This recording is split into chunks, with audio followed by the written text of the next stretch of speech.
Hello, everyone. Welcome. Welcome to the fourth day of Wild Apricot's Membership Growth Online Summit, where we've had a free webinar every single day this week. And I have to say, it's been an incredible week of learning so far. For those who weren't able to join, I'm just going to give you a quick recap. So on Monday, we learned how to build a marketing funnel with John Hayden. And then on Tuesday, we had 2 sessions on how to build Facebook ads and Google ads. And then yesterday we had Amy Sample Ward, the CEO of the Nonprofit Technology Network, sharing how to best approach social media to engage our membership, which was fantastic. I definitely recommend watching that. And today we are thrilled to have Sarah Sladek, the Gen Y expert herself, teaching us how we can turn millennials into members. So we're super excited about this session today.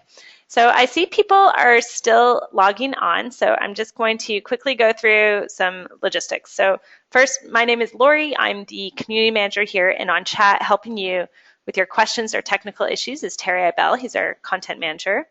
And keep in mind, as participants, you are muted, so we can't hear you. And if you're having any issues, just try turning up the volume on your computer to hear us better. And we can interact with you, however, on chat. And so we're going to actually really encourage you to use your chat box in this session. And we're also going to encourage you to use this raise your hand feature on your menu, because Sarah's going to ask you a few questions.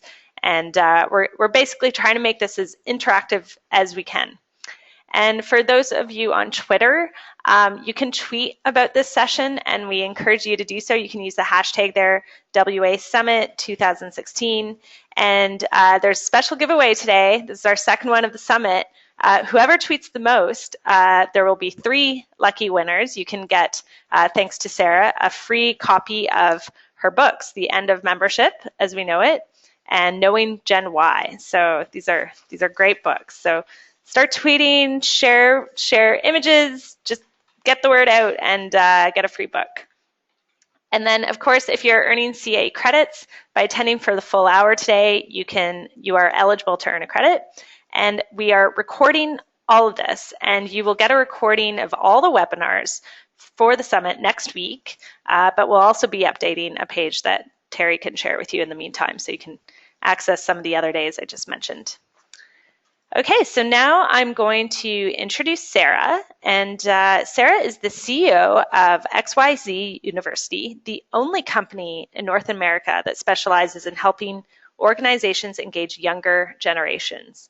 As we mentioned before, she's the author of several books, including Knowing Why, Engage the Next Generation Now, which came out in 2014, and a very popular book that came out in 2011 called The End of Membership as We Know It. And she's presented on generational topics to audiences around the world. So Sarah really knows what motivates and inspires this generation. And what she's going to tell us in this presentation is that every association's success really begins with knowing Gen Y. So quickly, just outside of work, we like sharing personal things about our presenters. Sarah's a nature photographer, a cake decorator, and she's learning how to play the guitar. So that's really fun. So thank you, Sarah, for joining us. Welcome. I'm going to pass presenter control over to you now, and take it away, Sarah. Okay, fabulous. Well, welcome everyone. I am so happy to be here and hanging out with the Wild Apricot fans. And I am experiencing a technical difficulty, so if you hang on one moment, I don't know if you're seeing my screen on your end, but mine just went blank. Oh, there we go.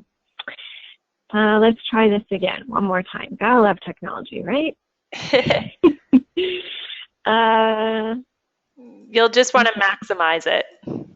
So if you hit the icon on the bottom of your left screen there, where it shows the presenter view, yeah, the third little button over, that should do the trick. Yep. 1 second. It looks like my program just rebooted. So, so 1 second here. I will get started because I know the beginning of my presentation, we just won't have visuals. So yes, as Lori was mentioning, I am the CEO of XYZ University, and that is the only company in North America, actually, that there. Is it working? Yay! It's working. Yay! Okay, fabulous. All right, good. It's the only company in North America that specializes in helping organizations engage younger generations. And also, I'm the author of 2 books, as she mentioned. And at the end of today's webinar, I will have a discount code for a brand new online course called Millennials to Members, which, of course, is what we're talking about today. So first of all, I want to welcome you to the end of membership as we know it. As ominous as that sounds, we know that we are indeed at the end of an era, and we know we're at the end of an era for a few key reasons. The first one is a declining economy. We are recovering from the worst recession our country has seen in over 70 years, but we actually haven't had a stable economy since the dot-com bubble burst. And that changes membership, because now whether I'm paying $5 for membership or $500, I'm demanding a greater return on my investment.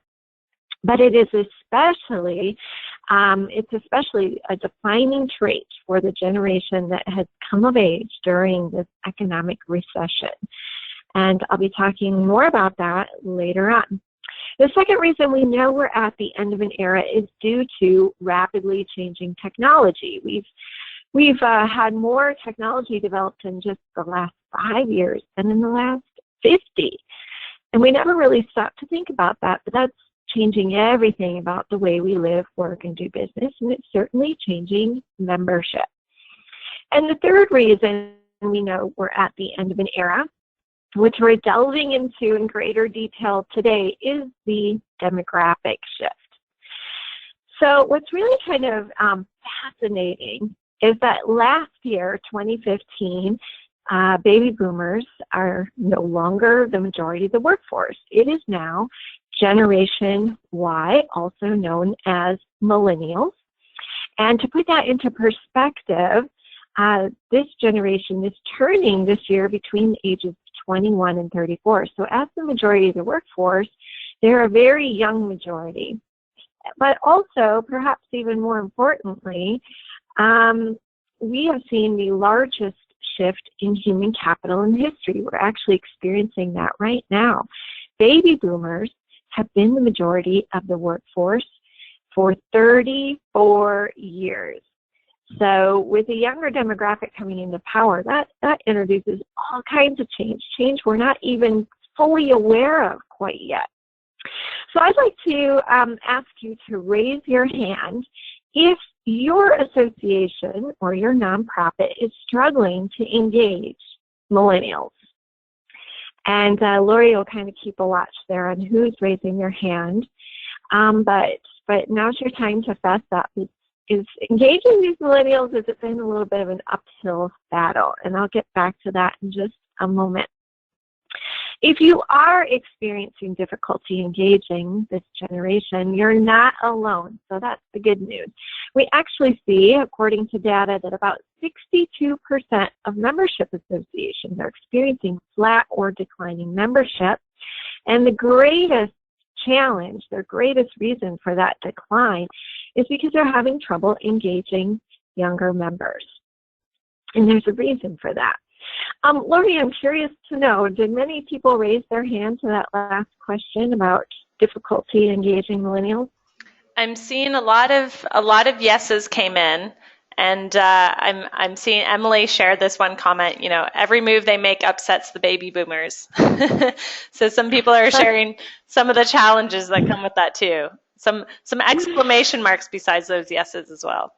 Yeah. Right. Okay. Excellent point, Emily.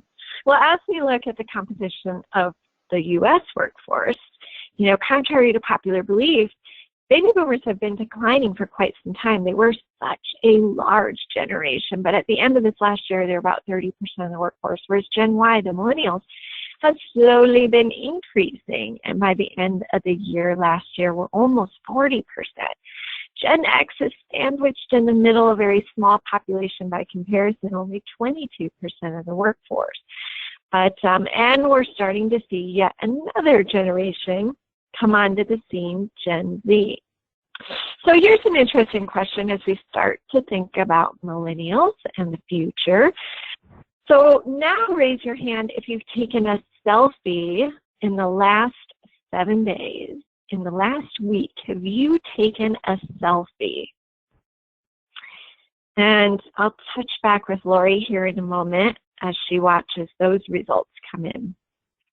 Now, selfies, you may be asking yourself, okay, where's Sarah going with this? What the heck does that have to do with membership? Well, actually, quite a lot. You know, if you've paid attention, we've been seeing selfies in pop culture really emerge here in the past couple of years, kind of skyrocketed. Everybody, celebrities and athletes have been taking selfies. And this is something that I call the trickle-up effect. You see, every major trend or fad tends to start with the youngest generation. It eventually trickles up and it influences the masses. If you think about rock and roll, Harley Davidson, Facebook. You know, it wasn't that long ago that Facebook was designed by college students for college students. Now we have grandmas and grandpas on Facebook. It trickled up. The selfie is yet another example of that. The word selfie, the concept of the selfie, was first introduced in 2004 by a millennial. And it took almost a decade. In 2013, selfie became Oxford Dictionary's word of the year. So it took almost 10 years, but eventually trickled up. And that's why I want to really impress upon you today the importance of paying close attention to what the youngest generation is doing, what they value, what their interests are, because like it or not, it's probably going to trickle up and influence you too.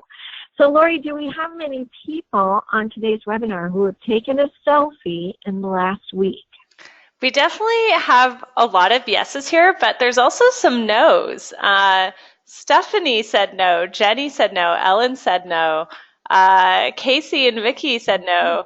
So I'm actually surprised seeing no's. Janae, Right. Amy, Debbie, but there's also quite a lot of more no's coming in. So the other no's are not afraid to say, no, we have not taken selfies. I mean, wow, Okay. even more no's. Okay, there's actually probably more no's than yeses at this point. So, okay, Right. Terry just said he's a super yes. I'm a super yes. I think we're all super yeses here. All right. All right, so that's great feedback. So if you're one of those people that haven't taken a selfie recently, people under the, a little known trivia, people under the age of 30, on average, take one selfie a week. And for older adults, they're taking them just a few times a year. So just, you know, again, something to be aware of as we get into that millennial mindset. Now, we are horrible about accepting the youngest generation, and the millennials are no exception. It wasn't that long ago that people were saying, those baby boomers, they are just hippies and tree huggers. And then Gen Xers came of age and they were slackers.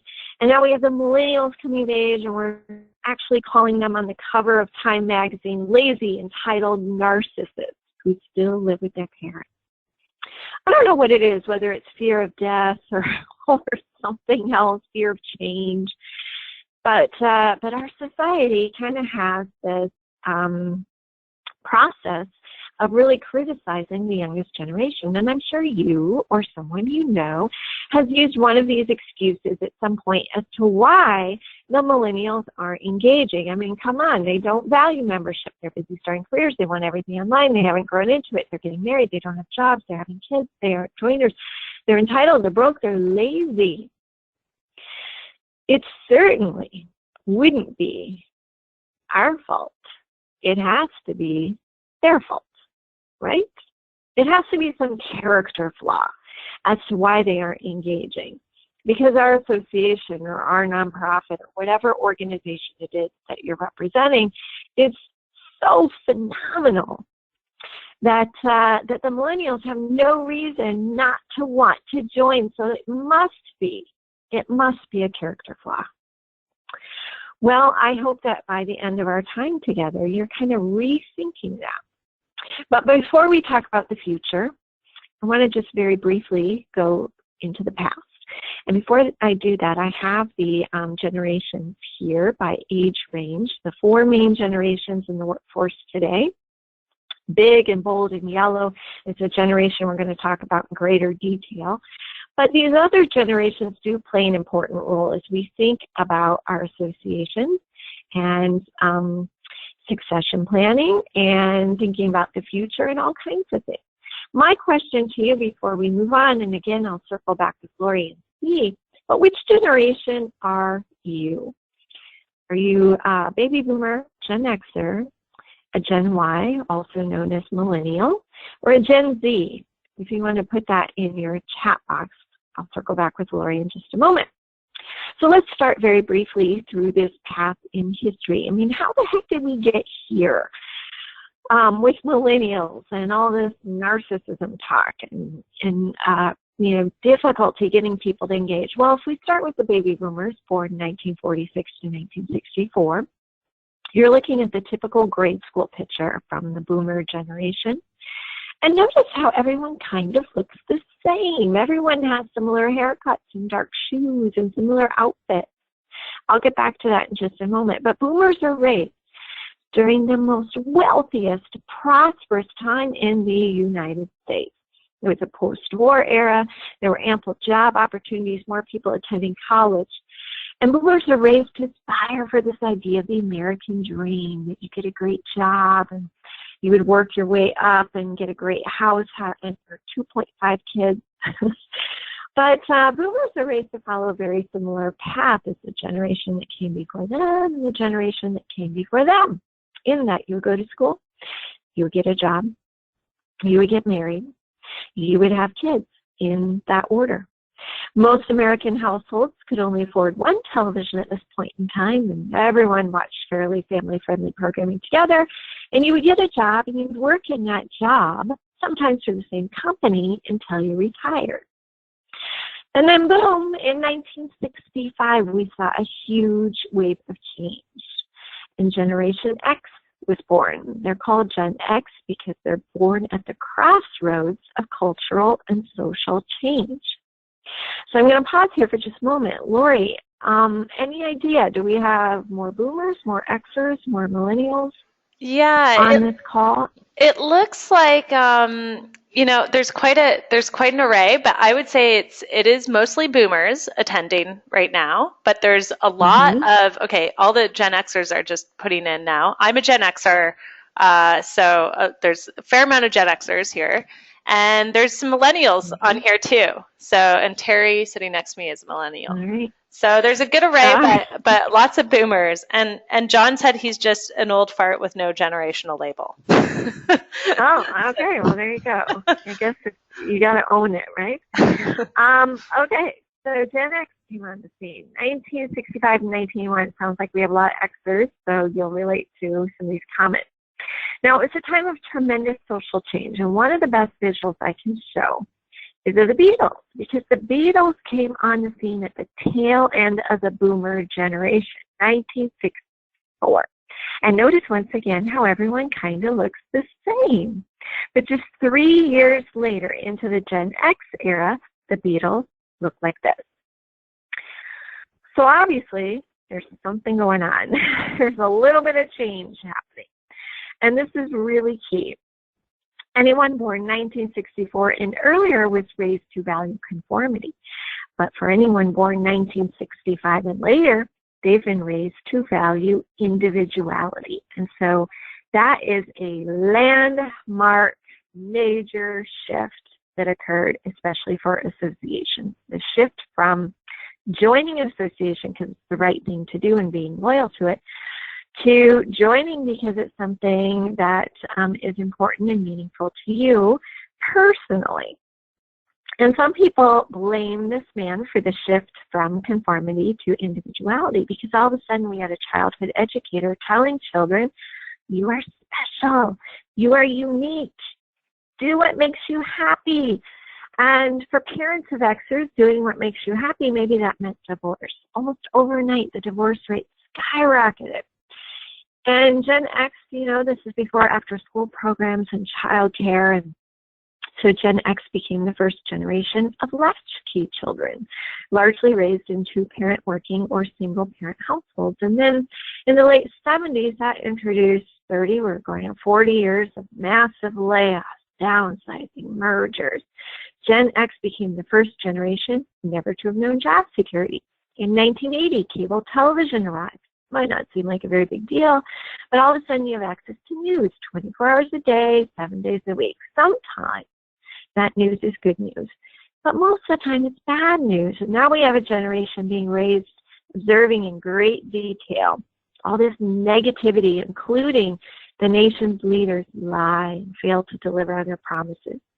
But we saw the dawn of customization. That's a trend that hasn't gone away and certainly has influenced membership, as well as the dawn of globalization.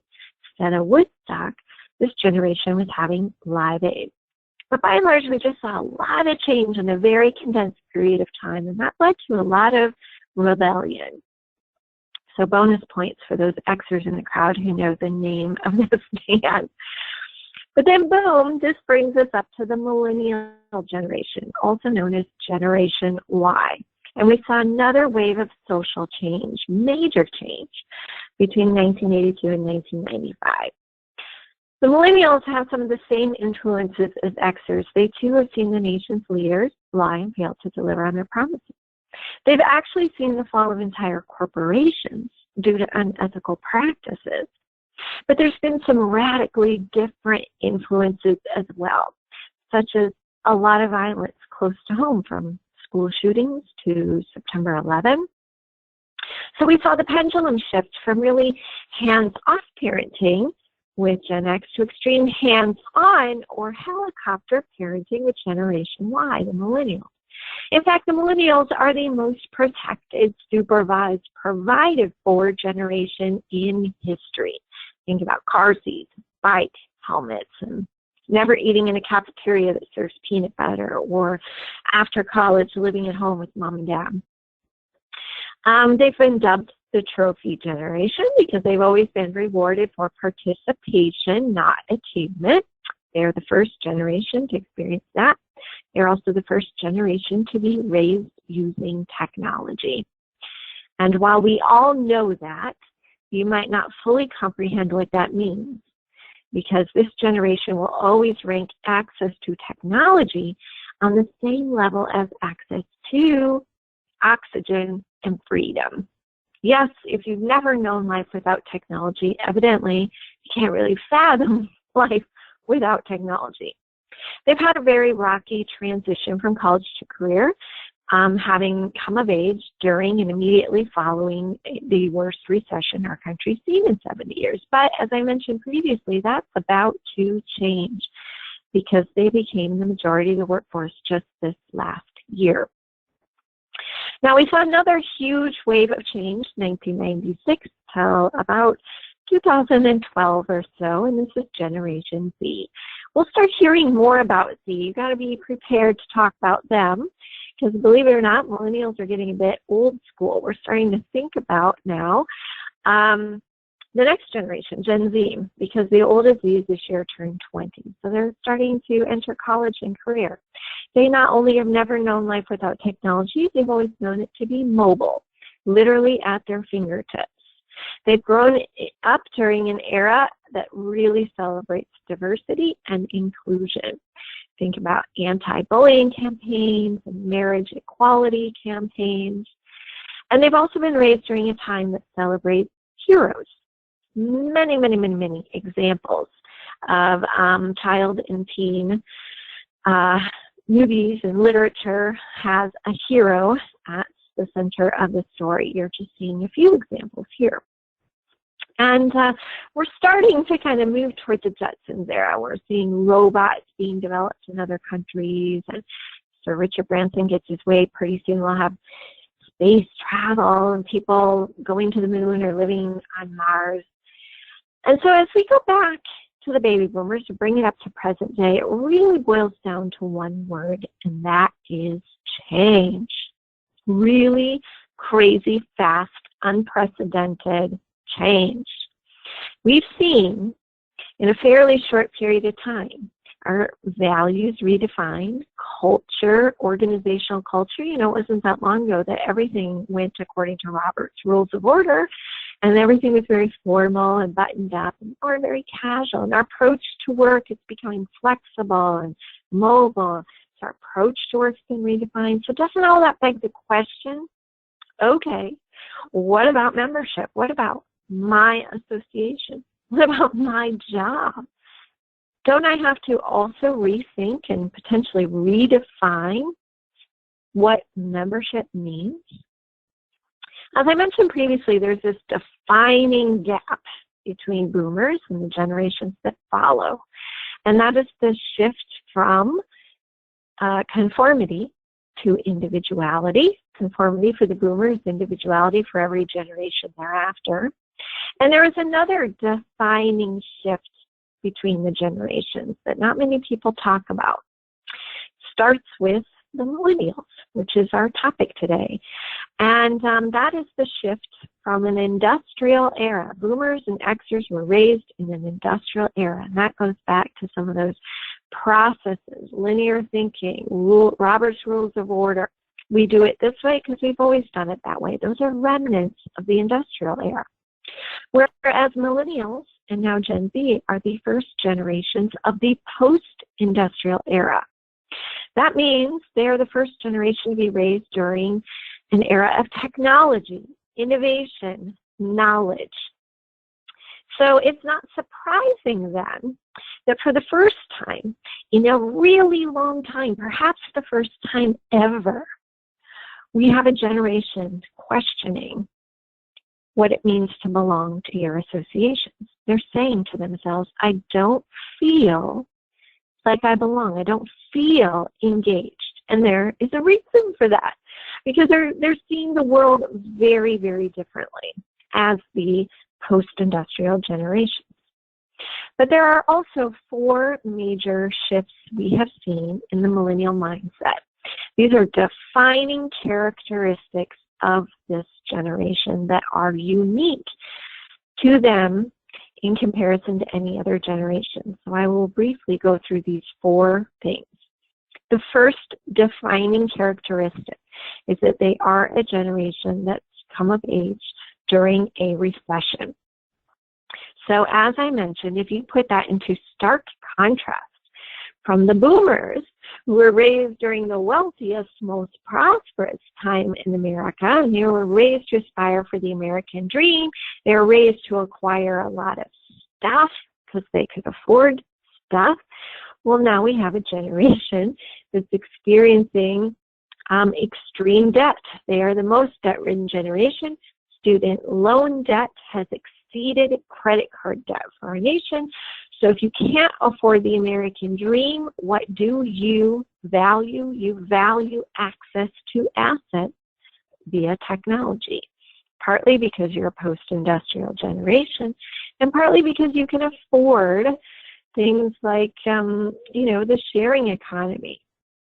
You can afford to share goods and products, and you are opting to share as opposed to own. Now, if we think about the membership process, well, you buy your membership once a year, and you pay for it whether you're using that membership or not. That is very much an ownership trait and mentality. Millennials are kind of saying, I'm looking at this menu of member benefits, and I'm kind of wondering here what's valuable. Am I going to use this in the course of the year? Is there anything I can get for free or less money elsewhere? Can I share some of these goods and services? It's interesting, millennials kind of say to themselves, I don't need a drill. I'm not going to acquire stuff, especially stuff I don't need. What I do need is a hole in the wall. So I'm going to look for places where I can find, Craigslist. Again, kind of that sharing economy mentality. You're looking for places where you can actually rent a drill rather than buy a drill for that one hole in the wall. So that means then that membership organizations are more challenged than ever before to provide things that are exclusive, things that their members can't get anywhere else, because that is where real value lies, especially in the recession era. And we have seen time emerge as the commodity. Think about it. If you are a millennial, you've been raised among recession, you've been raised among terrorism, incredible debt. There's been a lot of things in your young life totally outside of your control. So as we see millennials morph into young adults, we see them really value more than anything their time, because they can control their time. They control who they spend their time with, how they spend their time, and they want to make sure they're getting the most value for their time. So that leads us to this question. If you're trying to figure out how to appeal to recessionistas, it's really thinking about, what do we provide that's incredibly useful and valuable immediately, and preferably something they can't get anywhere else. They have to join your association to get that benefit. There is no competition. And so that's my question for you. If you would share in the chat box, share, what do you provide your members that's incredibly useful and valuable? If there are some best practices or good ideas out there, please share them with the others. And Lori will watch your responses, and I will circle back with her on that in just a little bit. We're talking about things that are really useful and valuable. I often encourage associations to think of themselves as an iPhone.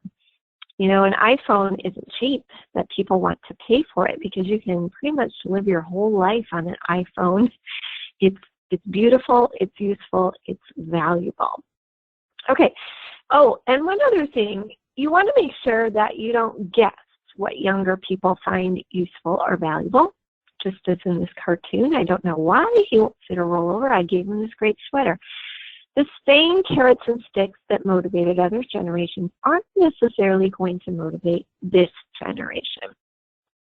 One of the best practices you can institute is just simply 30 people in 30 days. Ask them a couple of questions about your organization. You know, if we wanted to engage people who are in your age category, if we wanted to engage your peers and create the most amazing membership experience possible, what would you recommend that we do?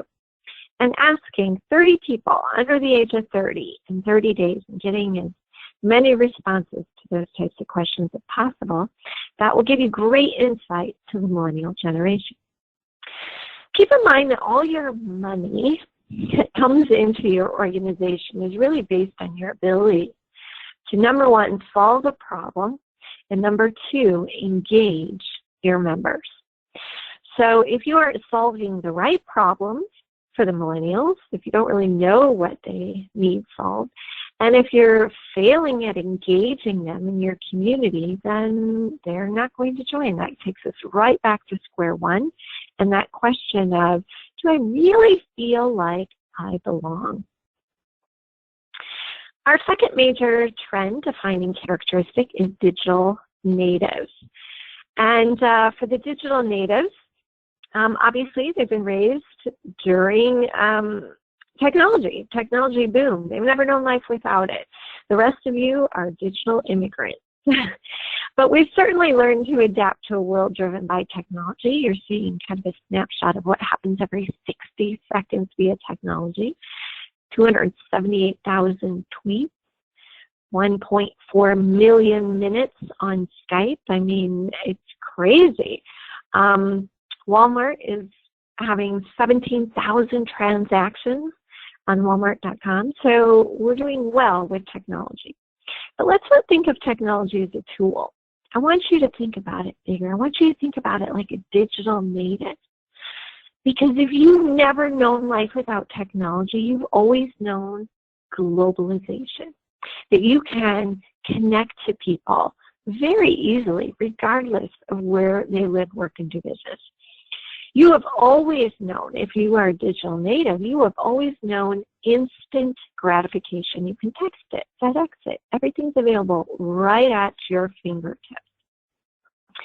You have always known customization to reign supreme. I mean, you just have to go to a Starbucks. But also, you've always been able to customize your media, your wardrobe, your technology. Customization is king for a digital native. You have always known the world to be engaged in this authentic, credible dialogue, that your opinion actually matters. You can post reviews. People are listening and reading and watching, and you are engaged all the time in conversation, and it matters. That's the life of a digital native.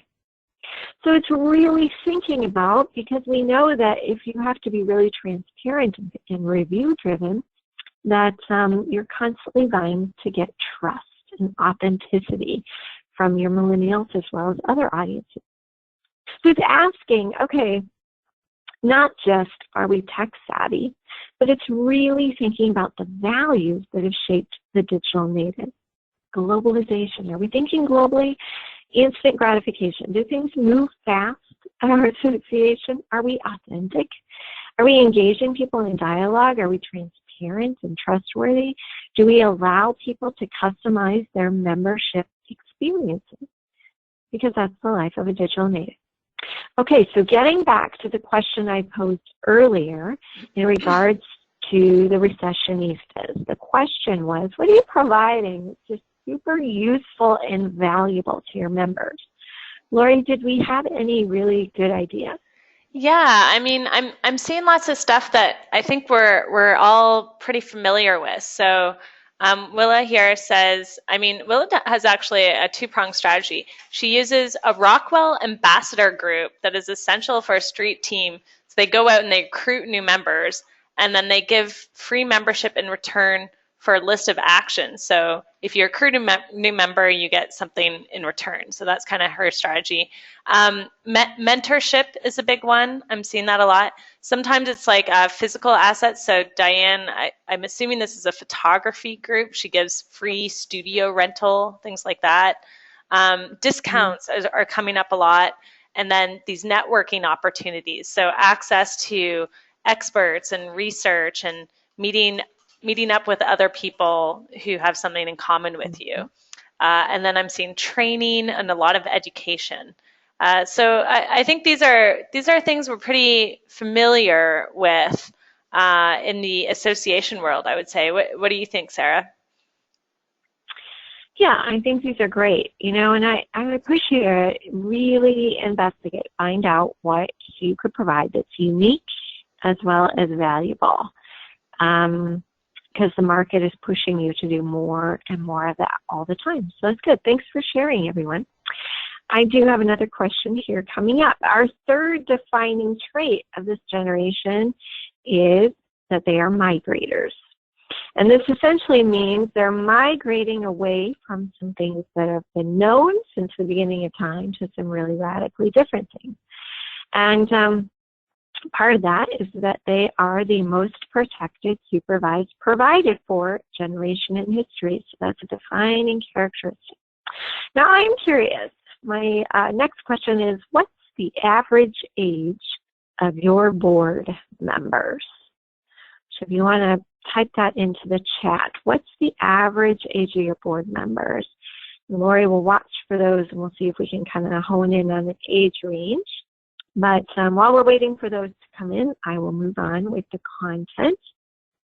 One of the things we're seeing is a migration away from hierarchy. And guess what? We've had hierarchy since the beginning of time. Think about the caveman days. It's always been that the person with the most experience in any type of society is considered the elder and the wisest, and therefore has the most power. Well, for the first time in history, we're seeing that every generation now has something to learn and something to teach. And now it's the first generation of the post-industrial era. Millennials have a lot to teach, and they're really pushing towards more inclusion, less hierarchy, more of a lattice type of organizational structure. And we see a lot of millennials wanting to start up their own companies. They're very entrepreneurial minded, very creative. They're migrating towards that kind of small business, startup mentality. But imagine if this is you, part of the most protected, supervised generation. Here's you as a millennial child being shuttled off to soccer practice or play date. Well, as a young adult, we see millennials kind of saying, you know what, I don't want to live in that bubble anymore.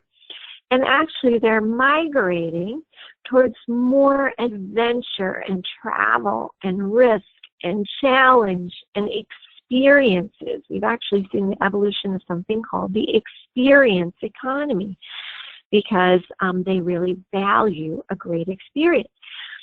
They value connectivity, whether that's in person or online or a little bit of both, as you're seeing in this particular snapshot.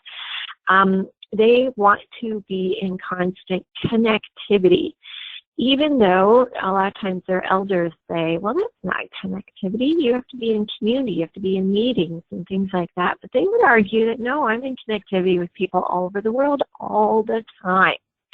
And they're migrating towards more convenience. We can see this with urban redevelopment in every major metropolitan that millennials are saying, I want to be in close proximity to where I work and do business. And they're migrating towards making a difference. While every generation has said they would want to do this, this generation truly puts their money where their mouth is. In fact, more than 85% actually will make purchasing decisions based on an organization or company's commitment to a cause. So associations take note and nonprofits take note because you have great causes. Are you really tying your messaging and your marketing to those great causes? You know, that's why we saw for a while Coca-Cola wasn't trying to sell you a tasty beverage. They were saying by buying our beverage, you're going to help save the polar bears. And millennials buy into it. They love it. So then the question becomes, all right, are we delivering on values created by migration? Are we thinking about being a flatter, more inclusive organization? Are we incorporating things like adventure, connectivity, convenience? And that idea, are we really truly capitalizing on making a difference for the benefit of our members, the benefit of our industry? Lori, what do you think the age range came in as far as average age of board members? So I would have to say that the most common age that came up was 50 to 55. Okay. And then there's a chunk of people with 65 and up, and then some people with more the 40 to 45 range, and a few with the younger, like in the 30s. But very few. Okay. Mostly 50s. So 50, I would say, is the all right. So a lot of boomers in leadership. And some of these concepts, again, when we talk about the move from an industrial era to a post-industrial, you know, the industrial era really loved hierarchy, not lattice. Loved being predictable, not adventure. Loved face-to-face interaction, not necessarily connectivity in the broader scope of things. So you can begin to see how if you have an older board or if you have a very homogenous group of people in leadership all around the same age, that's going to be detrimental to the future of your association. So really incorporating those millennial mindsets are important. One other thing I just want to point out in regards to migration is this idea that people are drawn more to outcomes, not features. And this is especially true for millennials. They're going to ask, really and truly, how does membership make a difference in members' lives, not just people's lives, but in members' lives? In other words, if I'm going to join, how will this experience make a difference in my life? They want to know that. They're going to demand to know that.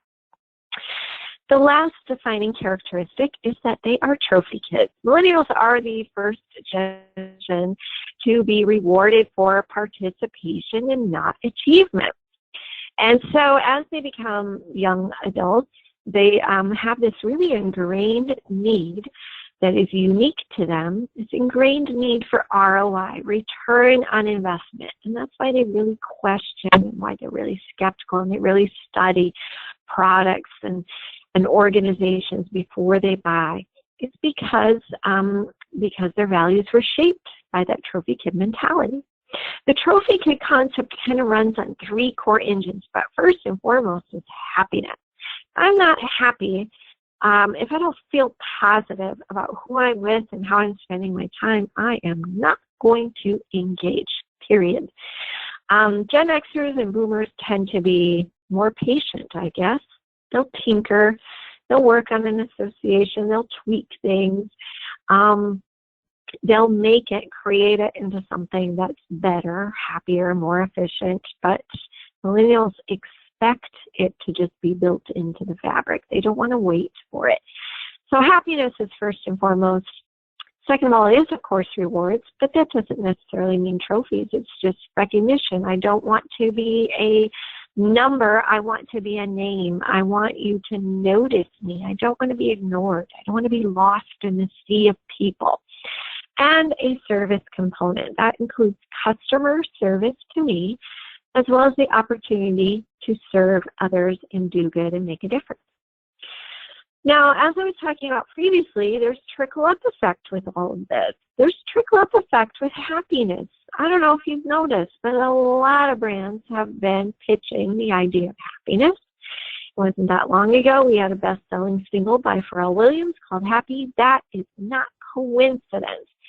Happiness is a movement that started with the millennial generation. It has trickled up and influenced the masses. Same with rewards. You know, you can't go into many restaurants or retailers without being asked to be part of some loyalty or perks program of some sort. Ladies and gentlemen, that's just another form of trophies. You're getting rewarded just for participation, just for showing up. So there is trickle-up effect there as well. But it's very, very clear what millennials value. And, you know, getting back to that happiness piece, you know, they want a job where they can make an impact. They want meaningful relationships. They want personal fulfillment. They want that at work. They're definitely going to want that from their membership experience. They're going to demand to know, how is this experience going to make my life easier, happier, and just better? Because that, once again, is where your value is. Now, there's something else I want to share with you that I think is really kind of fascinating. Our firm did a study of several hundred millennials about what is it that gets you to engage with an association. And we found that almost universally among these millennials, there is an identical cycle of engagement or expectation of engagement. First and foremost, they want to be invited. You know, boomers and Xers and, you know, just the history of associations are that here we are, you need to join us because it's the right thing to do, and you will find us. Well, now millennials are saying, you know, I want to be invited to participate. I want the association to reach out to me. And many, many times in our survey work, we found millennials said, well, I guess I haven't joined because I haven't been invited to. So that invitation piece is really important.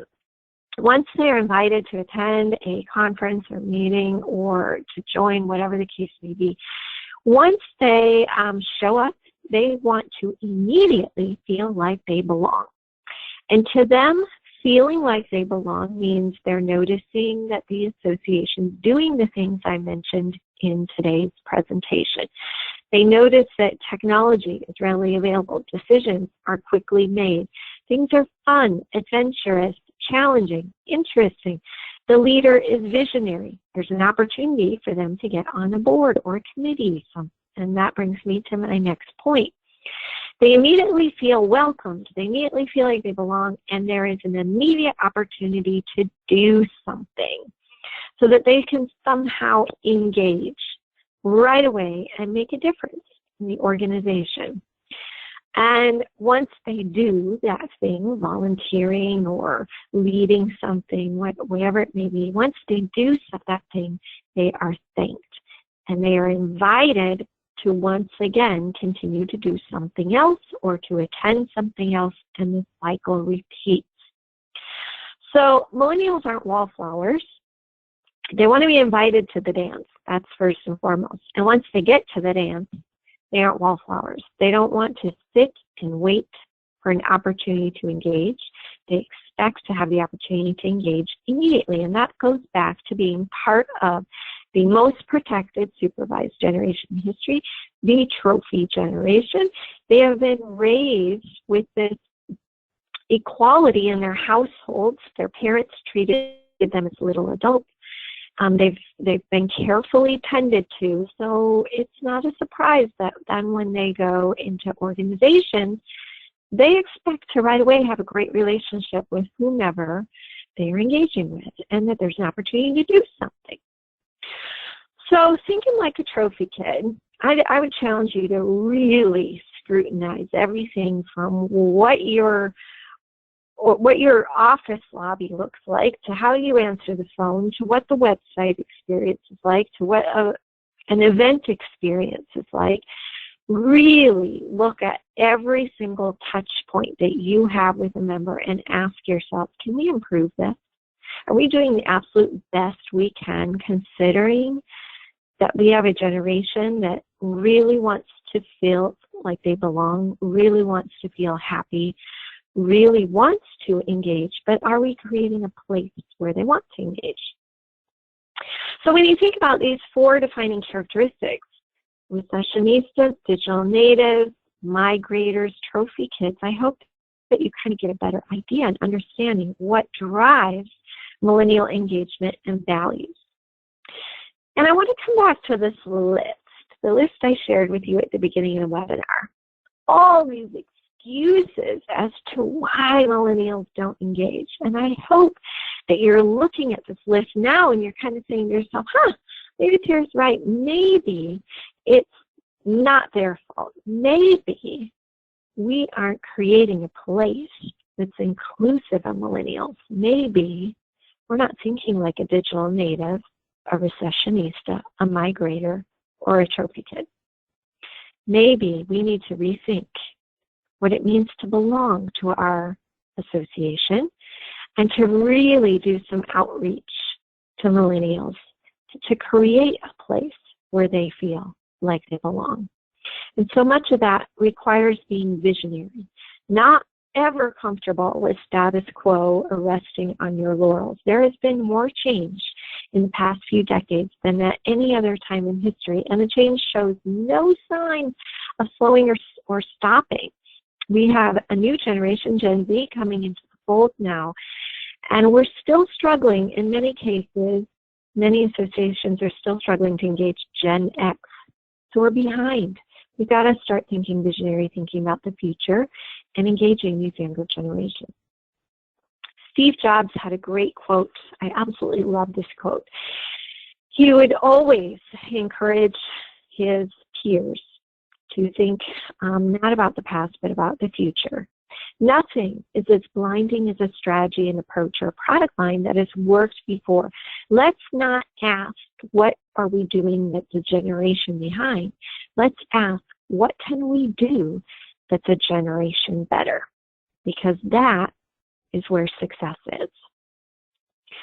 So ladies and gentlemen, now you know a little bit more about how to turn millennials into members. And as I mentioned at the beginning of today's webinar, we do have a new online course called Millennials to Members. How about that?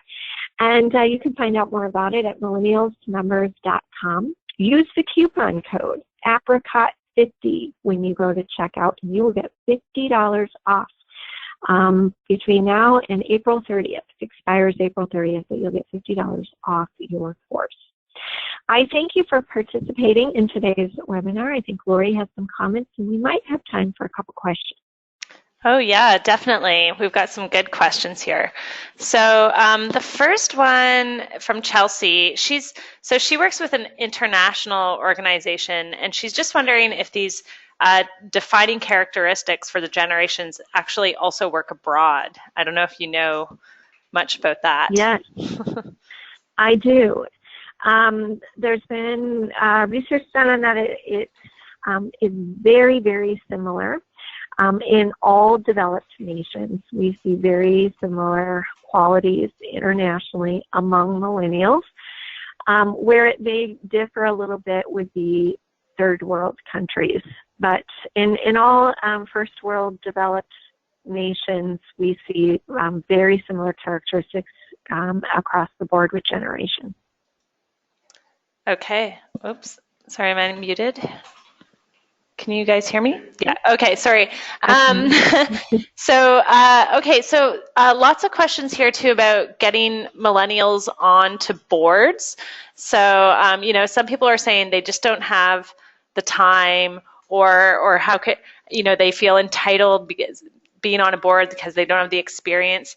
So what's the best way to get this from James? So what's the best way to get millennials to volunteer for an organization or to be a board member, or just to do one thing, I guess was his question.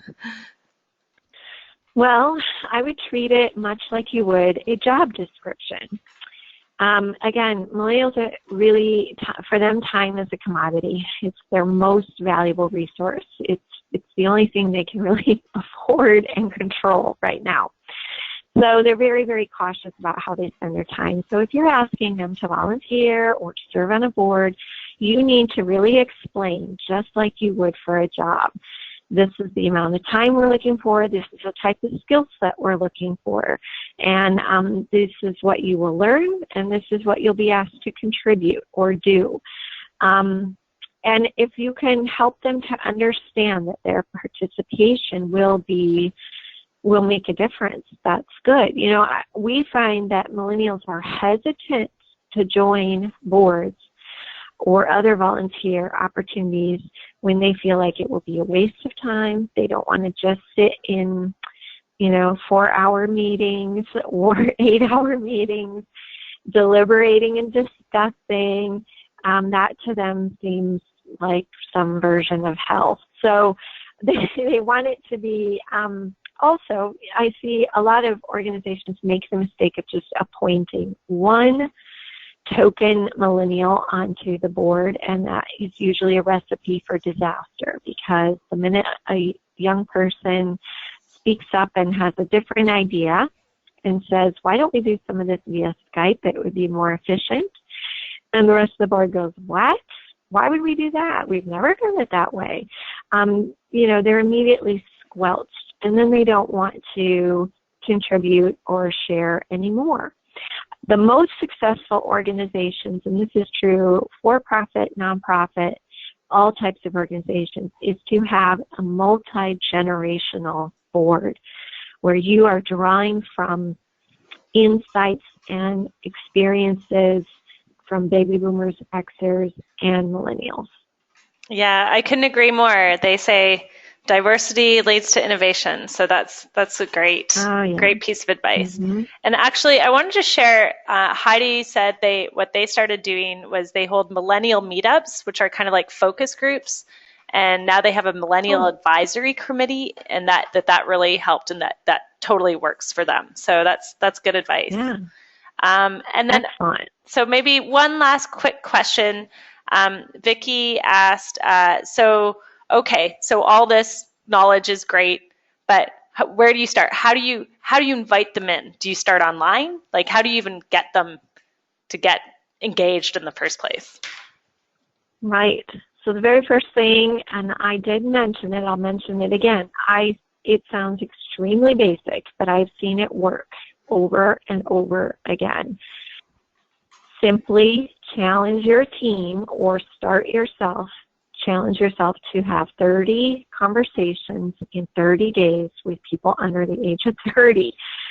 And it sounds overwhelming, but if you are just asking young people a few key questions, things you want to know about the organization, and if you're asking, how can we engage young people like yourself? How can we create a membership that's really appealing to young people like you? We've given this exercise to many organizations, and some of them, talk to people that they meet at the grocery store. Some of them talk to relatives. Some of them talk to actual members or prospects. But it doesn't really matter who you're talking to as long as you're kind of getting that dialogue going. And we have found that has kick-started a lot of associations. It kick-starts first of all, kind of changes their mindset. It fuels them with a ton of ideas and insights. It's the first step towards building relationships with many millennials who want to be asked their opinion, want to be invited.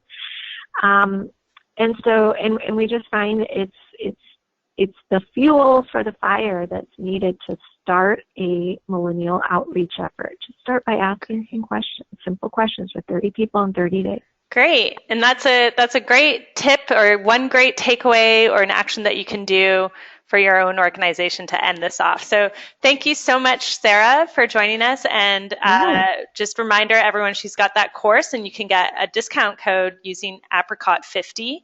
So maybe Terry, share that quickly in the chat box. And I see people logging off, so I'm just going to say thank you and let you guys quickly know about tomorrow's presentation coming up. Sorry, you can see my screen here. So we have Robbie Kelman-Baxter, who's going to kind of take what Sarah's did today and expand on that and talk about that membership model, how to really innovate your membership model. And she wrote the membership economy. So she's got a lot of great insights on that. So thank you again, Sarah, for joining. Thank you, everyone else.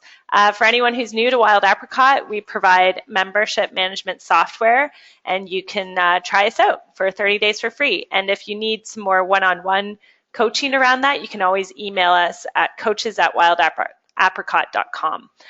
Okay, thanks, everyone. Have a wonderful rest of the day. Thank you. Thank you, Sarah.